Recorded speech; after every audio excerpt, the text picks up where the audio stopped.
IMF ने demand की थी कि 18% पे जीएसटी लगाई जाए। अब वो जीएसटी लगनी किन किन चीजों पे है, वो चीजें सामने आई हैं। एक तो सोलर है, जैसे अभी आतिफ बात कर रहे थे इलेक्ट्रिसिटी पे, वो आपको थोड़ा सा बताऊंगा आगे जाके। और एक चीज जो हाइब्रिड गाड़ियां हैं, उन पे आईएमएफ ने और आलमी इदारों ने, ये दो इंस्टीट्यूशंस हैं, एक आईएमएफ है, एक आलमी इदारे हैं। आलमी इदारों की जानिब से कहा गया है कि 1% से लेकर 18% टैक्स में इजाफा किया जाए। दूसरी जानिब आईएमएफ ने कहा है कि 1% से बढ़ाकर 18 से 19% जीएसटी लगाई जाए।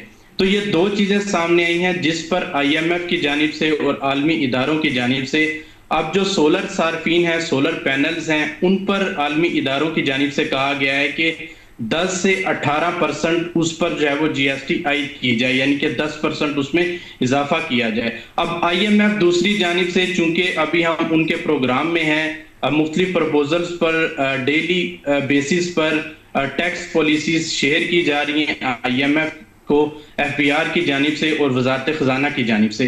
अब जब ये टैक्सेस इंक्रीज होंगे, 18% जब जीएसटी लगेगी, तो ऑब्वियसली वो हाइब्रिड गाड़ियां हों या सोलर पैनल्स हों, तो वो महंगे होंगे, मजीद महंगे होंगे। अब हाइब्रिड गाड़ियों में क्या क्या चीजें हैं, उसमें डबल केबन है, रक्शे हैं, मोटरसाइकिल हैं, गाड़ियां हैं।